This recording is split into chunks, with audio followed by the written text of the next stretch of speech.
So we are starting mechanical properties of solids. सबसे पहली बात यह है, मैकेनिकल प्रॉपर्टीज का मतलब क्या है। मैकेनिकल का मतलब होता है उसकी आउटर फिजिकल स्ट्रेंथ अगर हमें चेक करनी हो, कोई सॉलिड है उसका स्ट्रेंथ अगर हमें चेक करना हो कि वो कितना पावरफुल है, कितना उसको खींचा जा सकता है, कितना उसको मोड़ा जा सकता है, कितना उसको ऐंठा जा सकता है, ये सब चीजें हम लोग यहाँ मैकेनिकल प्रॉपर्टीज ऑफ सॉलिड्स में पढ़ने वाले हैं। ठीक, अगर हम लोग बेटा स्टार्टिंग से बात करें, जैसे अगर किसी भी एक ऑब्जेक्ट की बात करें, एक रैंडम सा ऐसा ऑब्जेक्ट मैंने बना दिया है, इस ऑब्जेक्ट पर अगर आप कोई भी फोर्स लगाते हो, इस तरीके का फोर्स, तो ये फोर्स सोचो इस ऑब्जेक्ट को खींचने का काम करेगा। This type of force will try to increase the length of the object, है ना, इसको खींचने का काम करेगा। लेकिन ऑब्जेक्ट खुद को हमेशा बचाने का काम करता है due to its inertial properties. तो इनर्शिया का मतलब यही है, कोई भी ऑब्जेक्ट अपने शेप साइज में किसी भी तरह का चेंज पसंद नहीं करता है। तो आप इसमें इस तरह का फोर्स लगाओगे, ये जो एक्सटर्नल फोर्स है, ये जो एक्सटर्नल फोर्स है, इसको हम लोग डीफॉर्मिंग फोर्स भी कहते हैं। That is also known as deforming force, क्योंकि ये ऑब्जेक्ट को डीफॉर्म करने की कोशिश कर रहा है, ये उसके शेप साइज को चेंज करने की कोशिश कर रहा है। So it is deforming force. लेकिन ऑब्जेक्ट भी अंदर से इस तरह का फोर्स लगाएगा इन जस्ट अपोजिट डायरेक्शन। आप खींचोगे बाहर तो ऑब्जेक्ट फोर्स लगाएगा अंदर की तरफ, इधर खींचोगे तो ये इधर अंदर की तरफ। और ये वाला जो फोर्स है, ये फोर्स कहलाता है restoring force. This force is known as restoring force. So it tries to restore the object in its original shape and size. Right? तो आपने फोर्स लगाया है एक्सटर्नल फोर्स, जो कि डीफॉर्मिंग फोर्स है, और ऑब्जेक्ट खुद को बचाने के लिए जो फोर्स लगा रहा है, that is known as restoring force. या इसी को हम लोग रेजिस्टिंग फोर्स या रेजिस्टिव फोर्स भी कह सकते हैं। This is resistive force which is creating or which is trying to bring the body back in its original shape and size. Clear? तो ये एक resistance create कर रहा है, so it is known as resistive force also. तो यहां पर एक नई चीज डिफाइन किया जाता है, जो आप लोगों ने एक चैप्टर पढ़ा था यूनिट्स एंड मेजरमेंट, उसमें डायमेंशनल एनालिसिस पढ़ा था। वहां पर एक डायमेंशन आपने निकाला था स्ट्रेस का। तो सेम चीज थोड़ा सा मैंने आपको वहां भी बताया था, स्ट्रेस, स्ट्रेन और इन सब के बारे में। तो स्ट्रेस का मतलब क्या हो गया, इसी तरह का जो रेजिस्टिव फोर्स क्रिएट हो रहा है। ऑब्जेक्ट को आप खींचने की कोशिश कर रहे हो, बट ऑब्जेक्ट खींचना नहीं चाहता, वो खुद को बचाने की कोशिश कर रहा है, और इसी बात का स्ट्रेस है उस ऑब्जेक्ट को।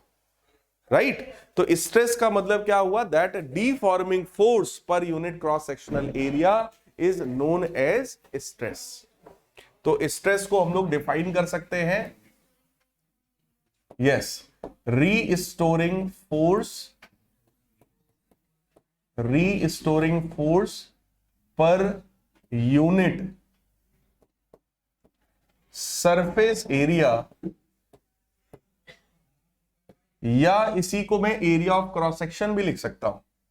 Per unit area of cross section is called stress. इसी को बेटा स्ट्रेस कहा जाता है।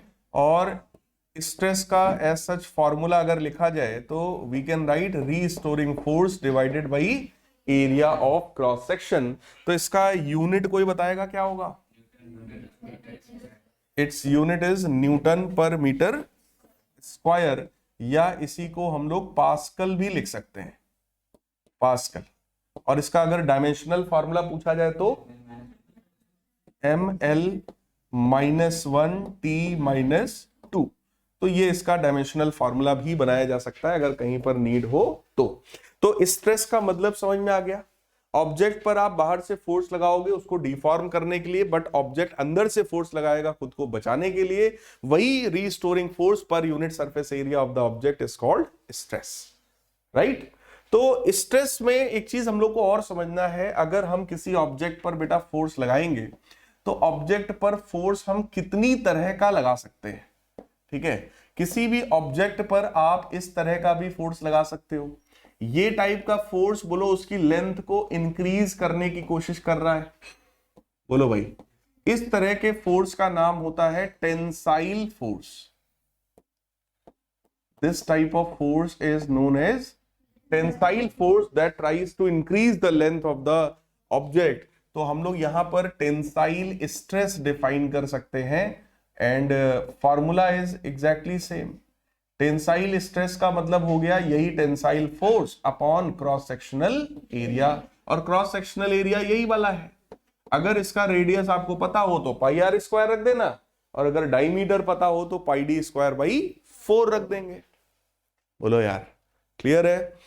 दूसरे टाइप का ऑब्जेक्ट आपका हो सकता है, मान लो ये सेम ऑब्जेक्ट है और इस बार इस ऑब्जेक्ट में जो फोर्स हम लोग लगा रहे हैं, अगर वो फोर्स इस तरह का हो तो this type of force will try to reduce length, है ना, ऑफ द ऑब्जेक्ट। तो ऐसे फोर्सेस को हम लोग बोलते हैं कंप्रेसिव या कंप्रेशनल फोर्स। कंप्रेसिव फोर्स या कंप्रेशनल फोर्स, तो इसके करस्पॉन्डिंग जो स्ट्रेस आएगा उसको भी क्या बोलेंगे हम लोग? Compressive stress.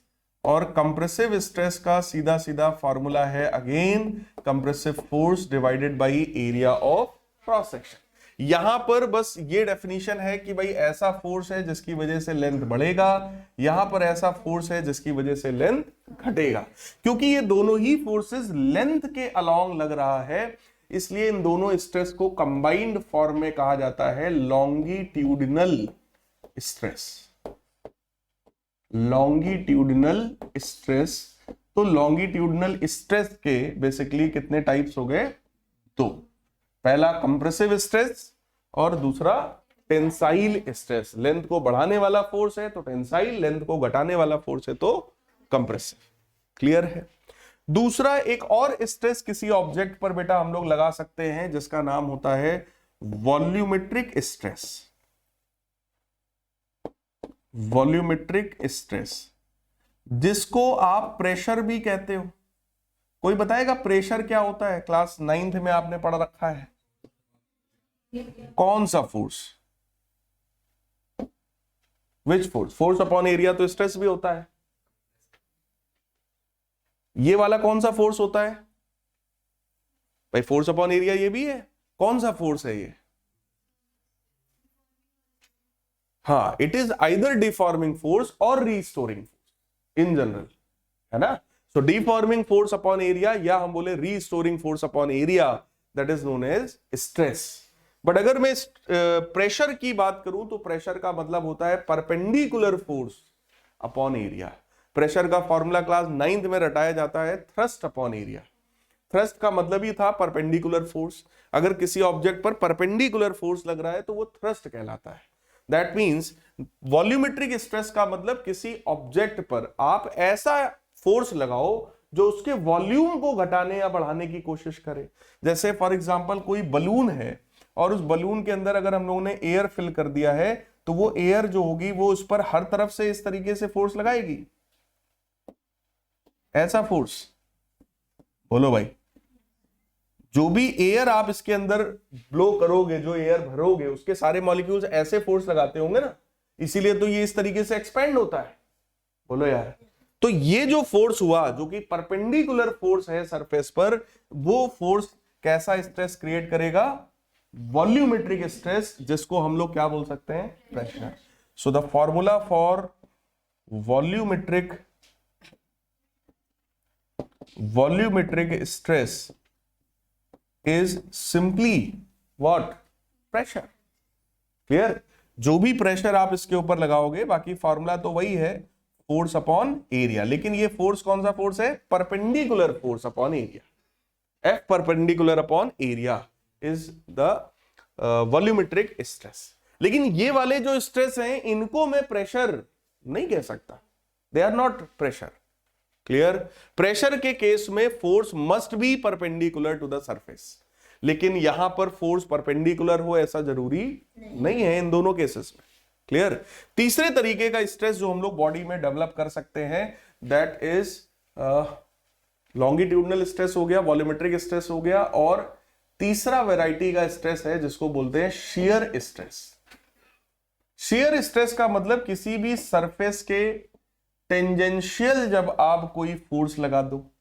टेंजेंशियल फोर्स का मतलब जैसे मान लीजिए हम लोग कोई एक ऑब्जेक्ट ले लें, इस तरीके का मान लो एक बॉक्स ले लिया जाए, ठीक, इस तरीके का एक हम लोग बॉक्स ले लेते हैं।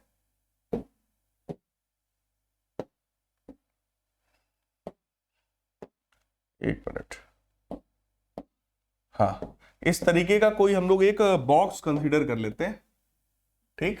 और इस बॉक्स का जो सरफेस है, ये वाला सरफेस देखो ऐसा दिख रहा है, ये सरफेस, वैसे ये उसका 3D लुक है, ठीक है ना, ये 3D लुक है। अगर सेम चीज को हम लोग जैसा नॉर्मली हम लोग किसी बोर्ड पर बनाते, अगर यही चीज में डिजिटल बोर्ड ना होता और ऐसा मैं ना बना पाता, तो सेम चीज को आप लोगों को देखो स्कूल में या कहीं पर भी अगर हम लोग बनाएंगे तो ऐसा बनाएंगे, है तो बॉक्स ना, तो बॉक्स को इसी तरीके से आप लोगों ने अभी तक बनाया होगा या टीचर ने आपके सामने बनाया होगा, सेम टाइप से। बोलो यार,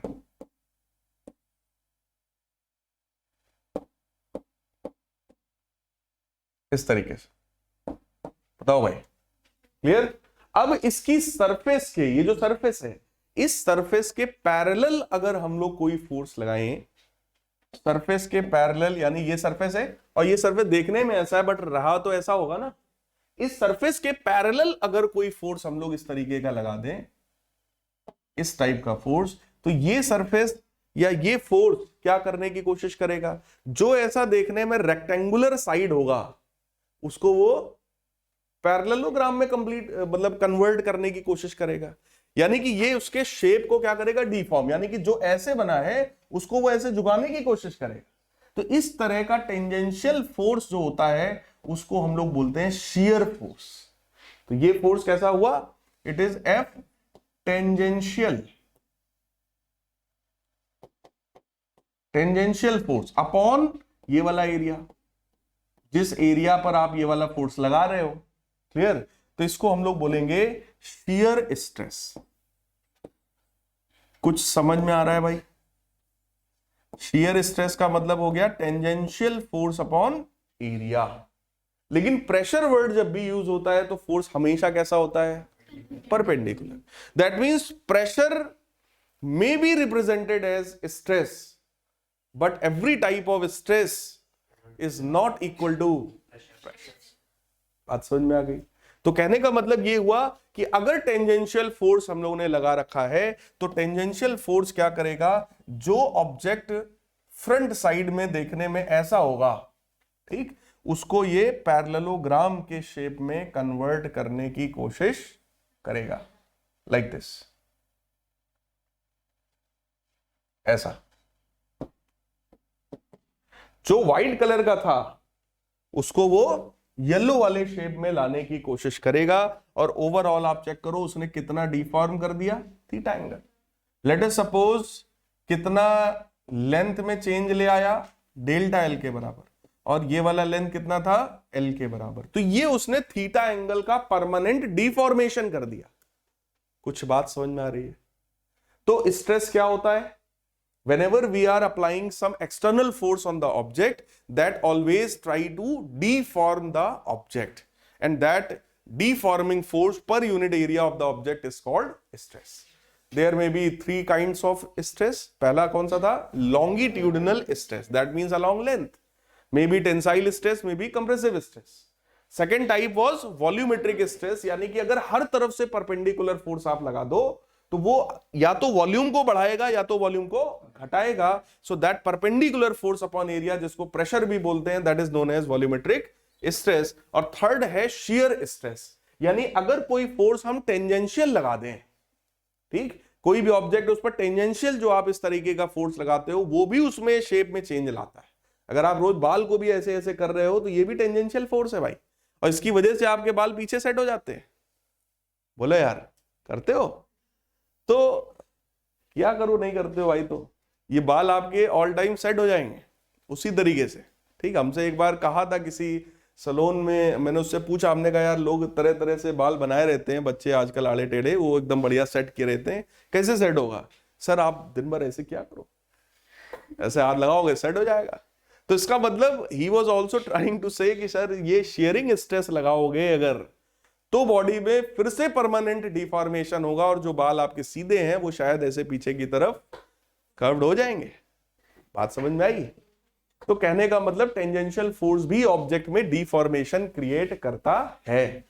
इतने में कोई दिक्कत हो तो बताओ भाई, क्लियर है? अब आगे की बात करते हैं। फिर आया एक नया टर्म जिसका नाम है स्ट्रेन। भाई अगर ऑब्जेक्ट पर आप इस तरीके के फोर्सेस लगाओगे और ऑब्जेक्ट को वो उसके शेप साइज को चेंज करने की कोशिश कर रहा है, ऑब्जेक्ट खुद को बचाने की कोशिश कर रहा है, इसी बात का स्ट्रेस था ऑब्जेक्ट में, ठीक। लेकिन फिर भी अगर आप फोर्स लगाते ही रहोगे तो ऑब्जेक्ट कभी ना कभी तो फिर डिफॉर्म हो ही जाएगा। अब अगर मैं इसको ऐसे खींच ही रहा हूं, खींचते ही रहूंगा, पहले तो ये बचने की कोशिश देखो कर रहा है, इसीलिए अभी मैं नहीं खींच पा रहा हूं। लेकिन अब इसको अगर सोचो मशीन के थ्रू खींचना शुरू कर दें तो कभी तो खींचेगा, ठीक। इसका मतलब एक सर्टेन लेवल के बाद ऑब्जेक्ट में कुछ ना कुछ परमानेंट डिफॉर्मेशन क्रिएट हो जाता है और वही स्ट्रेन कहलाता है। स्ट्रेन का मतलब हम लोग यहां लिख सकते हैं change in dimension upon original dimension. Change in dimension upon original dimension. अब इसका मतलब समझो जरा क्या है ओरिजिनल डायमेंशन। अब वो डायमेंशन बेटा उसका लेंथ हो सकता है, डायमेंशन उसका वॉल्यूम हो सकता है, डायमेंशन उसका शेप भी हो सकता है। लाइक अगर हम लोग लॉन्गिट्यूडनल स्ट्रेन की बात करें, सोचो लॉन्गिट्यूडनल स्ट्रेन की अगर हम लोग बात करें तो इसका सीधा सीधा मतलब क्या हो गया, change in length upon original length. क्योंकि लॉन्गिट्यूडनल स्ट्रेस क्या करने की कोशिश कर रहा था, लेंथ को बढ़ाना या घटाना। So change in length upon original length, that is known as longitudinal strain. बिल्कुल इसी तरीके से आएगा भाई वॉल्यूमेट्रिक स्ट्रेन। वॉल्यूमेट्रिक स्ट्रेन का मतलब इस बार वॉल्यूम में होने वाला change, that means delta v upon v, change in volume upon original volume. और तीसरा कौन सा होगा भाई, शियर स्ट्रेन। शियर स्ट्रेन का मतलब जो पीछे हम लोगों ने थीटा एंगल शो किया था, ये जितना उसने परमानेंट डिफॉर्मेशन कर दिया theta, that is known as shear strain. क्योंकि ये एंगल थीटा बहुत स्मॉल होगा, as it is very small, और मैं पहले ही बता चुका हूं अगर एंगल बहुत छोटा है तो वो tan थीटा या sin थीटा के बराबर होता है, राइट। सो अगर मैं tan थीटा यहां पे लिखूं तो जरा सोचो फॉर्मूला क्या आएगा, tan थीटा बराबर delta L upon L. That means इसका जो डिफॉर्मेशन है that is delta L by L. तो इसका मतलब शियर स्ट्रेन को सीधे सीधे हम थीटा एंगल से डिनोट कर सकते हैं कि जो ऑब्जेक्ट रेक्टेंगुलर शेप का था उसको हमने टिल्ट करके पैरेललोग्राम शेप में कन्वर्ट कर दिया, तो कितना एंगल घुमा दिया, उसी एंगल को हम लोग बोलेंगे शियर स्ट्रेस। तो स्ट्रेस के कितने टाइप्स हुए, 3। स्ट्रेन के भी कितने हुए, 3। अब आपसे टेंसाइल स्ट्रेन बोल सकते हैं, मतलब लेंथ बढ़ रही होगी, बोलो यार। कंप्रेसिव स्ट्रेन बोल सकते हैं, मतलब लेंथ घट रही होगी। तो वहां फॉर्मूला क्या मॉडिफाई हो जाएगा, increase in length upon length या decrease in length upon length. और अभी मैंने क्या बोला, change in length upon length. बोलो यार, चेंज में दोनों बात आ गई, इंक्रीज भी हो सकता है डिक्रीज भी हो सकता है, क्लियर है। तो स्ट्रेन के भी कितने टाइप हो गए, 3। अब चैप्टर में थोड़ा सा और आगे बढ़ोगे तो एक ही लॉ है इस चैप्टर में जिसका नाम है हुक्स लॉ। हुक्स लॉ कहता है under the limit of elasticity, under the limit of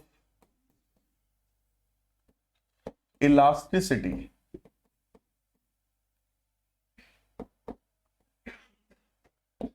stress is directly proportional to strain. That means stress is equal to E times strain. बोलो भाई, तो यहां से E की वैल्यू आ जाएगी स्ट्रेस अपॉन स्ट्रेन। देखो स्ट्रेस क्या होता है ये हम लोग पढ़ चुके हैं, स्ट्रेन क्या होता है ये भी हम लोग पढ़ चुके हैं। तो अब नई चीज हम लोग पढ़ रहे हैं कि भाई इन दोनों के रेशियो को क्या बोलेंगे। और इसमें भी एक नई बात आ गई, इलास्टिसिटी।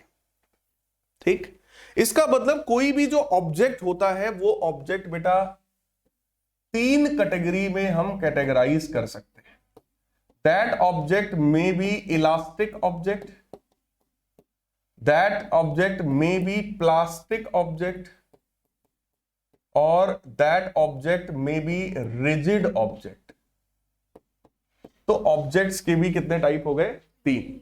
सबसे पहला इलास्टिक ऑब्जेक्ट, मतलब ऑब्जेक्ट पर आप फोर्स लगाओ ऑब्जेक्ट डीफॉर्म हो जाए, और फोर्स हटाओ ऑब्जेक्ट वापस आ जाए। जैसा रबर बैंड को आप समझते हो, रबर बैंड को खींचो खिंच जाएगा, फोर्स हटा दो वापस आ जाएगा। तो ये प्रॉपर्टी क्या कहलाती है?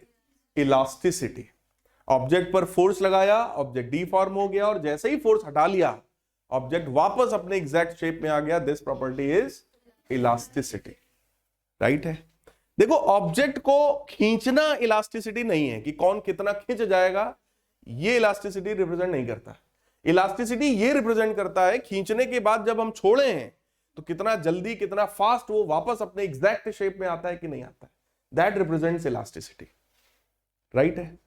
अगली चीज है प्लास्टिक ऑब्जेक्ट, मतलब ऑब्जेक्ट को फोर्स लगाया, डिफॉर्मिंग फोर्स लगाया, डिफॉर्म हो गया, और अब वो डिफॉर्म्ड ही है, अब वो वापस अपने ओरिजिनल शेप में लौटकर आने वाला नहीं है, या आएगा भी तो पूरा वापस नहीं आएगा, थोड़ा मोड़ा हल्का फुल्का वापस आएगा, हल्का फुल्का डिफॉर्मेशन रह ही जाएगा। क्लियर।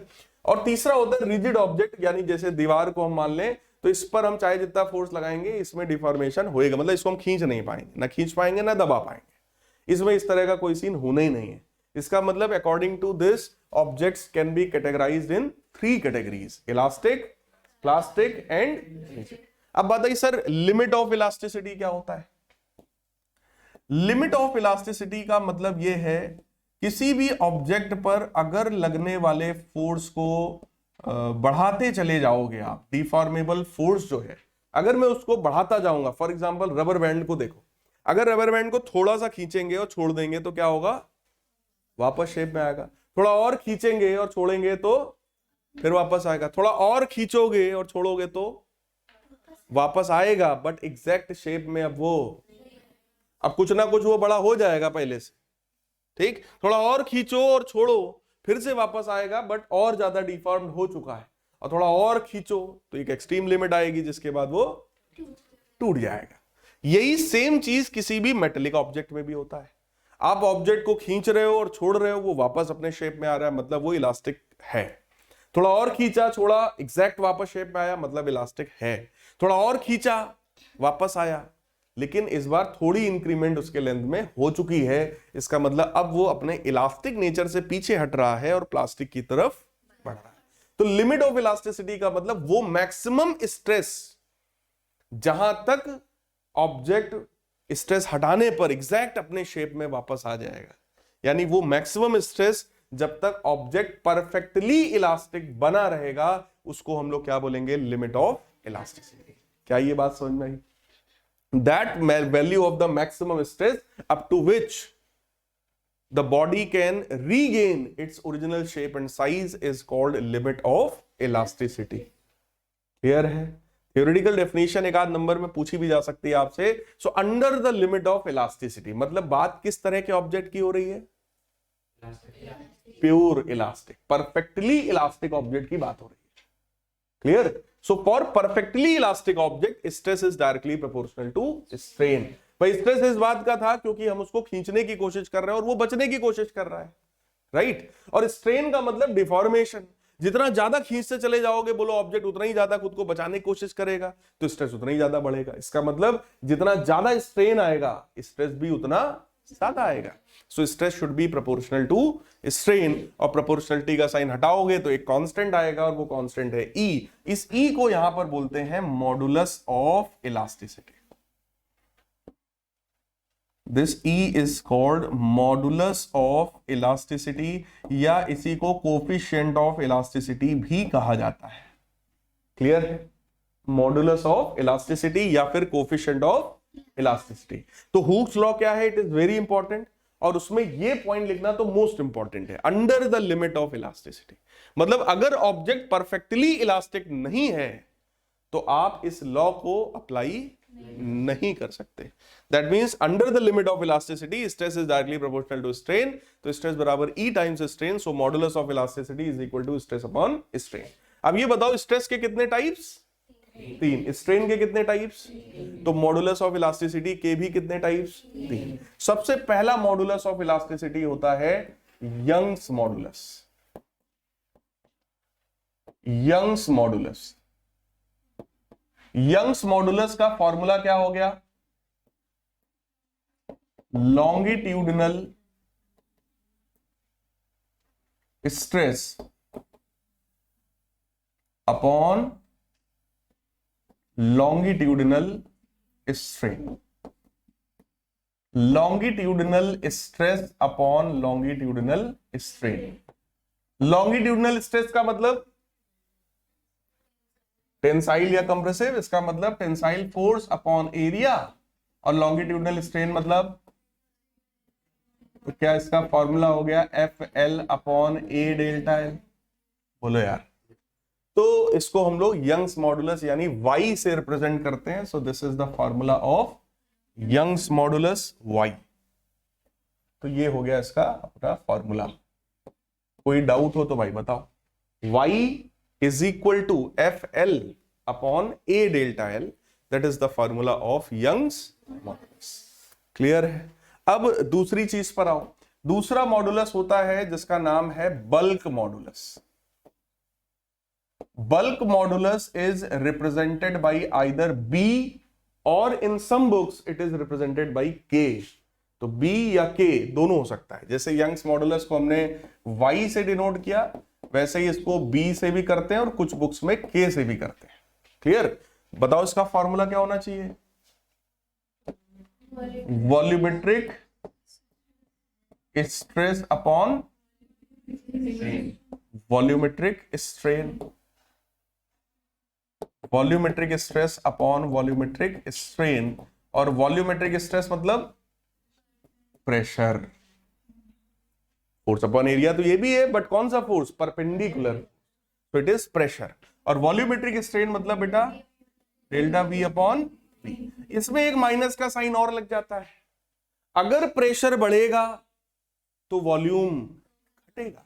भाई जैसे कोई बलून है और इसी बलून पर अगर आप इस तरीके से, भाई प्रेशर तो बाहर से ही लगाओगे, अगर आप इस तरीके से प्रेशर लगा रहे हो तो उसका वॉल्यूम क्या होगा? घटेगा। तो एक चीज पॉजिटिव है तो दूसरी हमेशा निगेटिव हो, और अगर वॉल्यूम बढ़ रहा है मतलब बाहर वाला प्रेशर कम रहा है, तभी जो है वॉल्यूम बढ़ेगा। तो इसलिए यहां पर एक माइनस का साइन कई बार देखने को मिल जाता है।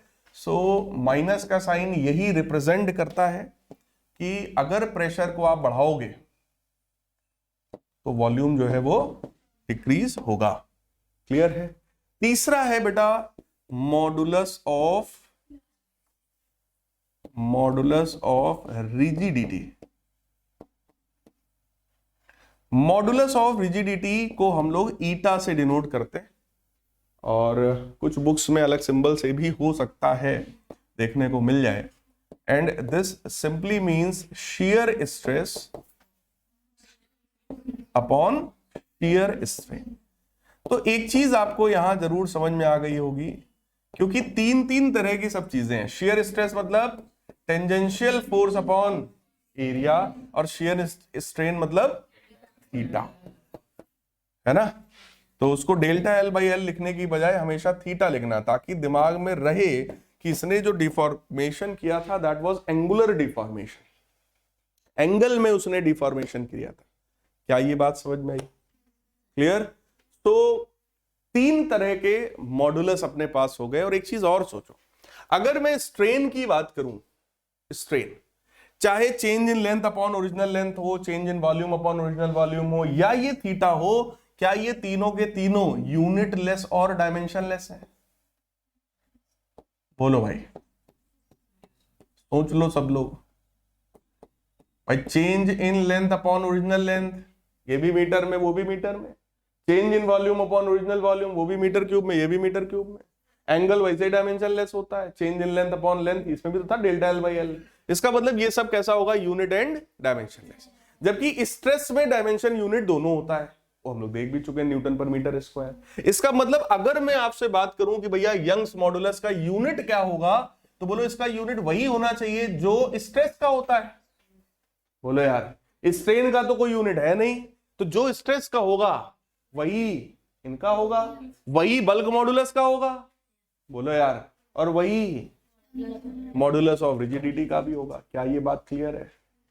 क्लियर है? तो कहने का मतलब तीन तरह का स्ट्रेस, तीन तरह का स्ट्रेन, तो तीन ही तरह का modulus of elasticity.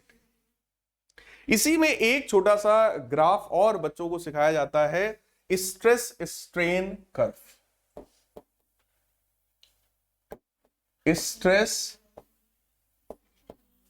Strain curve. किसी भी ऑब्जेक्ट में अगर आप स्ट्रेस लगा रहे हो या स्ट्रेन डेवलप कर रहे हो, तो आखिर उनका ग्राफ कैसा होगा, ये हम लोग यहां पर रिप्रेजेंट करते हैं स्ट्रेस स्ट्रेन कर्व में। तो ये एक्स वाई एक्सिस हो गई भाई। एक्स एक्सिस पर हम लोग ले रहे हैं स्ट्रेन, और वाई एक्सिस पर हम लोग ले रहे हैं स्ट्रेस। क्लियर? ये जो ग्राफ होता है बेटा, ये ग्राफ कुछ इस तरह का ग्राफ होता है। पहले स्ट्रेट लाइन, फिर हल्का से ऐसे कम होकर के इस तरीके से बढ़ करके ऐसे जाके घटता है। ठीक? ग्राफ के हर एक एक सेक्शन का कुछ स्पेसिफिक मतलब, ओ से लेकर ए, फिर एक पॉइंट यहां पर मिल रहा है हमें बी, फिर एक यहां पर है सी, यहां पर है एक पॉइंट डी, और यहां पर एक पॉइंट है ई। अगर हम लोग ध्यान से ग्राफ को ऑब्जर्व कर रहे हैं तो हमें ग्राफ में कितने सेक्शंस मिल गए? ए बी नहीं, ओ ए से शुरुआत होगी। पहला सेक्शन हमको मिला ओ ए, फिर A B, B C, C D, तो सी डी, और एक सेक्शन हमको मिला डी ई। ओ से ए वाला सेक्शन चेक करो, एक स्ट्रेट लाइन को रिप्रेजेंट कर रहा है जो कि ओरिजिन से पास हो रहा है। किसी भी स्ट्रेट लाइन की इक्वेशन होती है y बराबर mx, y बराबर mx प्लस c, तो तब लिखते हैं जब ये लाइन ऊपर से ऐसे होती या नीचे से होती, मतलब y इंटरसेप्ट होता तब c आता ना। तो ये तो एक straight line passing through origin है, उसकी इक्वेशन होती है y बराबर mx। तो कहने का मतलब क्या है, OA वाला सेक्शन जो है वो ये सिंपल रिप्रेजेंट कर रहा है कि भैया हुक्स लॉ फॉलो हो रहा है, stress is directly proportional to strain. Right? A से बी वाला पार्ट भी जो है इलास्टिक नेचर को रिप्रेजेंट कर रहा है, मतलब अभी भी ऑब्जेक्ट कैसा है, इलास्टिक है। इस वाले सेक्शन में ऑब्जेक्ट कैसा था, that was perfectly elastic. Perfectly elastic कहने का मतलब ये होता है, आप ऑब्जेक्ट पर मान लो यहां तक का स्ट्रेन लाए तो उसके करस्पॉन्डिंग यहां तक का स्ट्रेस आएगा। क्लियर? जैसे ही स्ट्रेस हटाओगे ऑब्जेक्ट वापस लौट आएगा, और कहां आएगा, जीरो पर। मतलब स्ट्रेन फाइनली कितना होगा, जीरो। आप थोड़ा सा और फोर्स बढ़ाओगे ए पॉइंट तक, ठीक, और यहां तक आप देखो एक स्ट्रेस डेवलप कर लोगे, इसके बाद भी छोड़ोगे फिर वापस आएगा। क्लियर? इवन बी तक आओगे तो भी वो वापस लौट कर आ जाएगा। मतलब ए से बी वाला, पहली बात तो देख लो, ये हुक्स लॉ को फॉलो नहीं कर रहा, हल्का सा कर्व्ड है। क्लियर?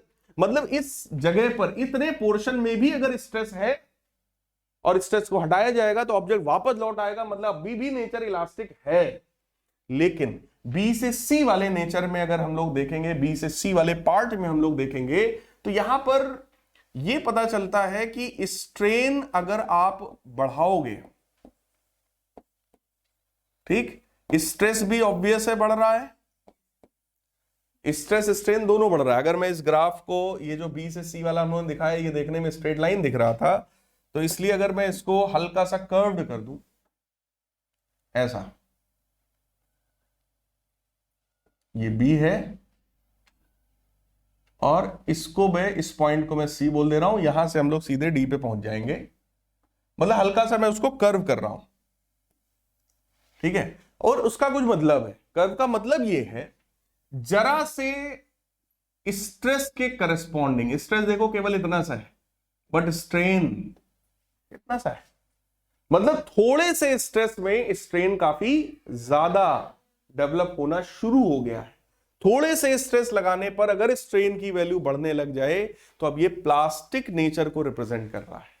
क्लियर? और सी पॉइंट पर अगर मैं, मतलब मान लो मैंने इसको खींचा, सी पॉइंट तक हम स्ट्रेन ले आए, ठीक है, और मैंने यहां पर स्ट्रेन हटा लिया सी पॉइंट पर। अभी तक क्या होता था, बी तक अगर आप हटाते थे तो वापस वो जीरो पे आ जाता था ग्राफ, लेकिन अब सी पॉइंट पर अगर आप हटाते भी हो तो अब ये वापस लौट कर नहीं आएगा, और जो वापस लौटेगा भी तो ये ऐसा लौटेगा, यहां पर आएगा। और यहां पर आने का मतलब जरा चेक करो, अब ये एक परमानेंट स्ट्रेन है जो ऑब्जेक्ट में डेवलप हो चुका है। मतलब ये वो वाला केस है, रबर बैंड को खींच के छोड़ा है, वापस तो आया लेकिन एग्जैक्ट शेप में नहीं आया, कुछ ना कुछ लेंथ इसका बढ़ चुका है। क्लियर है? ठीक, तो ये परमानेंट स्ट्रेन इसके अंदर जो है डेवलप हो गया। और इसके बाद से जरा देखो क्या होता है, सी से डी वाले केस में यही चीज बहुत तेजी से बढ़ रही है, स्ट्रेन बहुत ज्यादा आ रहा है in comparison to very small. Even कई बार स्ट्रेस नहीं भी लगाओगे तो भी ऑब्जेक्ट खींचता चला जा रहा है, स्ट्रेन बहुत ज्यादा आ रहा है। इसका मतलब यहां पर इस रीजन में large strain for very small stress, छोटे से स्ट्रेस के लिए स्ट्रेन की वैल्यू बहुत ज्यादा हो रही है। डी पॉइंट मैक्सिमम स्ट्रेस को रिप्रेजेंट कर रहा है, इससे ज्यादा स्ट्रेस अब ये ऑब्जेक्ट झेल नहीं सकता। मतलब ये इसका एक्सट्रीम था, जो उसको झेलना था उसने झेल लिया, इससे ज्यादा स्ट्रेस, मतलब इसके करस्पॉन्डिंग ये जो पॉइंट मिल रहा है, this point is representing maximum stress that can be beard by the object. Object कितना मैक्सिमम झेल सकता है, ये वो पॉइंट था, डी पॉइंट। इससे ज्यादा स्ट्रेस अब वो झेल नहीं सकता, इसके बाद अब उसका टूटना तय है। और डी से ई वाला पॉइंट जरा चेक करो क्या रिप्रेजेंट कर रहा है, strain is increasing but stress is decreasing. इसके बाद ऑब्जेक्ट में अब स्ट्रेस कम होना शुरू हो गया।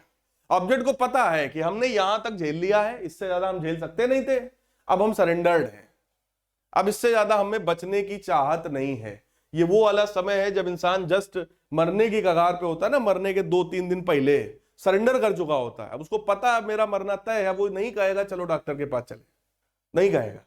वो मरने के जस्ट 1-2 दिन पहले कहता है सबको बुला लो, सबसे मिल लें, ये हमको पानी पिला दें, वो पिला दें, जो होना हो जाए, अब उसके बाद हम जाएं, हमारा समय आ गया है। तो ऑब्जेक्ट ने भी इस पॉइंट के बाद सरेंडर कर दिया है कि अब इससे ज्यादा हम झेल नहीं सकते थे, यहां तक हमने झेल लिया, बस अब मेरे खत्म होने का समय आ गया है। और जब पता ही हो गया कि मेरे टूटने का समय आ ही गया है, तो अब काहेगा स्ट्रेस। स्ट्रेस तो तब तक था ना जब तक हम खुद को बचाना चाहते थे। बोलो यार, अगर हम सब में ये चीज पहले से कंफर्म हो जाए कि मुझे कल ही मरना है, तो फिर काहेगा स्ट्रेस। जब कंफर्म ही है कि टूटना ही है इसके बाद, तो अब स्ट्रेस की वैल्यू कम होती चली जाती है। तो और एक समय पे स्ट्रेस कम हो रहा है बट स्ट्रेन फिर भी बढ़ रहा है, तो ई पॉइंट जो है वो फ्रैक्चर पॉइंट कहलाता है, ब्रेकिंग पॉइंट कहलाता है। ई पॉइंट पर ऑब्जेक्ट जो है वो ब्रेक हो जाएगा, टूट जाएगा, फ्रैक्चर हो जाएगा। क्या ये बातें समझ में आई? क्लियर? बी पॉइंट तक, बी तक हम लोग बोलेंगे, बी पॉइंट को बोलेंगे हम लोग लिमिट ऑफ इलास्टिसिटी, है ना। बी पॉइंट को बोलते हैं लिमिट ऑफ इलास्टिसिटी, मतलब यहां तक ऑब्जेक्ट जो है उसको हम इलास्टिक मानेंगे, राइट। ए पॉइंट को बेटा बोलते हैं प्रोपोर्शनल लिमिट या प्रोपोर्शनलिटी लिमिट, मतलब इस पॉइंट तक प्रोपोर्शनलिटी चलती है कि स्ट्रेस स्ट्रेन के प्रोपोर्शनल है। ये प्रोपोर्शनलिटी वाला काम सिर्फ कहां था, ओ से ए में, तो ए को क्या बोलेंगे, limit of proportionality, right. B को क्या बोलेंगे, लिमिट ऑफ इलास्टिसिटी, और सी को क्या बोलेंगे, सी को बोलेंगे हम लोग यील्ड पॉइंट। यील्ड का मतलब होता है गेन, बोले यार, यील्ड पॉइंट का मतलब यहां तक अगर आपने स्ट्रेन डेवलप कर दिया तो अब कुछ ना कुछ परमानेंट डिफॉर्मेशन तो ऑब्जेक्ट में हो ही जाना है। इसके बाद अगर आप फोर्स हटा भी लेते हो तो अब ऑब्जेक्ट वापस इस शेप में येलो वाले ग्राफ पर वापस नहीं आएगा, अब ऑब्जेक्ट आएगा व्हाइट वाली लाइन से सीधे यहां, और कुछ ना कुछ परमानेंट स्ट्रेन ऑब्जेक्ट में डेवलप हो जाएगा। हालांकि ये परमानेंट स्ट्रेन लेस देन 1% होता है, 1% से भी कम या 0.5% से भी कम स्ट्रेन होता है, लेकिन होगा स्ट्रेन। क्या ये बात समझ में आ रही है? कोई डाउट हो इसमें तो बताइए। This was stress strain curve. तो इस चैप्टर में बहुत थोड़ी सी 2 ही 4 चीजें और रह गई हैं, that we will complete in next class.